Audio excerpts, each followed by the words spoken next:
दीपावली से पहले धनतेरस और धनवंतरी जयंती पर भारत में एक नया इतिहास लिखा गया। देश के बुजुर्गों को एक नई गारंटी दी गई, उनके सेहतमंद रहने की और मुफ्त इलाज की गारंटी। लेकिन आज हम आपको बताएंगे कि कैसे संकीर्ण मानसिकता वाली राजनीति इस योजना के उद्देश्यों को ही विफल कर रही है या करने की कोशिश तो कर ही रही है। कल देश के 70 साल के बुजुर्गों को मोदी सरकार ने यह दीपावली गिफ्ट दी। आयुष्मान भारत योजना के विस्तार के तहत देश भर के 70 साल या फिर इससे अधिक उम्र के बुजुर्ग इस योजना से जुड़ गए हैं। जाति, धर्म, राज्य और कमाई का कोई दायरा नहीं है। अब देश के हर बुजुर्ग को हर साल 5 लाख रुपए तक का इलाज पूरी तरह मुफ्त मिलेगा, लेकिन सिर्फ 2 राज्यों को छोड़कर, और वो राज्य हैं पश्चिम बंगाल और दिल्ली, जहां गैर बीजेपी सरकारें हैं।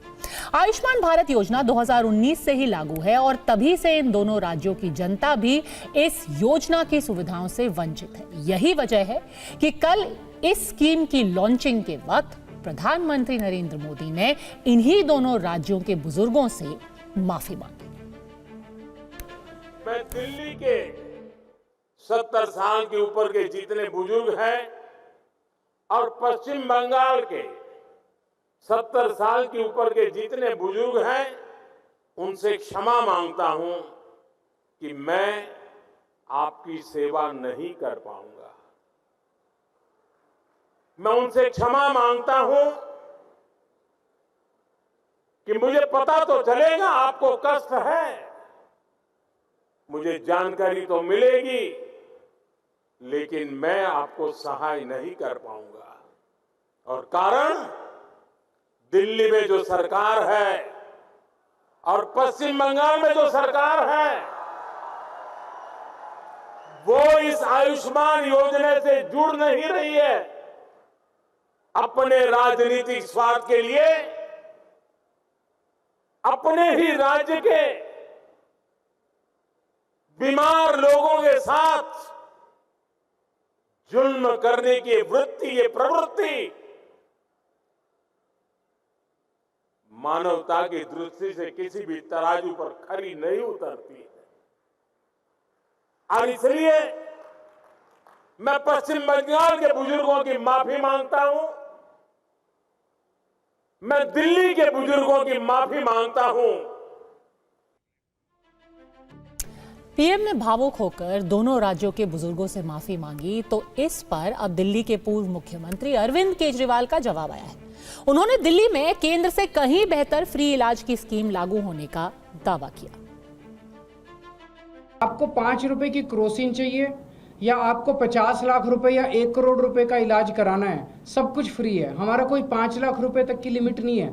तो जब हमारा सब कुछ ही फ्री है, दवाइयाँ भी फ्री है, टेस्ट भी फ्री है, ओपीडी भी फ्री है, आईपीडी भी फ्री है, अस्पताल में भर्ती हो तब भी फ्री है, केवल डॉक्टर को दिखाने जाओ तब भी फ्री है, तो फिर आयुष्मान योजना का दिल्ली के अंदर कोई मतलब नहीं रह जाता है। यही मैंने कल प्रधानमंत्री जी से निवेदन किया कि आप दिल्ली के मॉडल को स्टडी करके दिल्ली के मॉडल को पूरे देश में लागू कीजिए। आप ये बार बार कि ये हमारी योजना, ये आपकी योजना, जो भी योजना है, अच्छी जो योजना है वो देश के अंदर लागू होनी चाहिए। नहीं, वो उनका ये कहना है कि आप आयुष्मान योजना ही लागू कीजिए, अपनी योजना बंद कीजिए।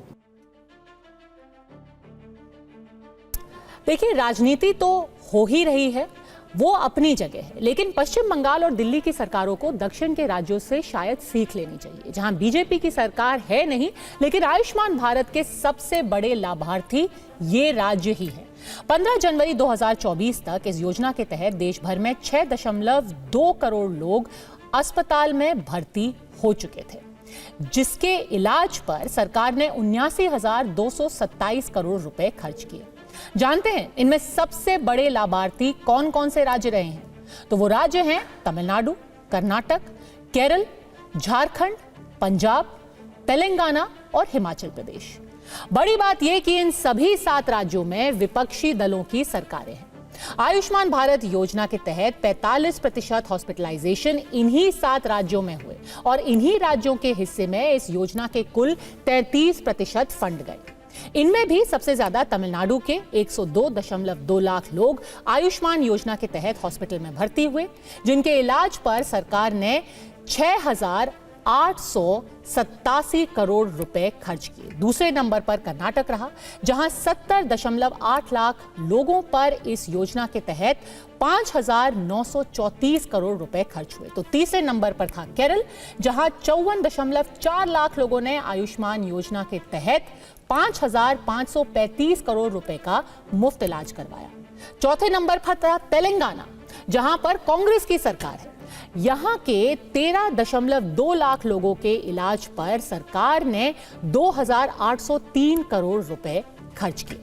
आयुष्मान भारत की नई स्कीम से देश के करीब 4.5 करोड़ परिवारों के करीब 6 करोड़ बुजुर्गों को फायदा मिल सकेगा। नए लाभार्थियों में 58% महिलाएं और इनमें भी 54% विधवा शामिल होंगी।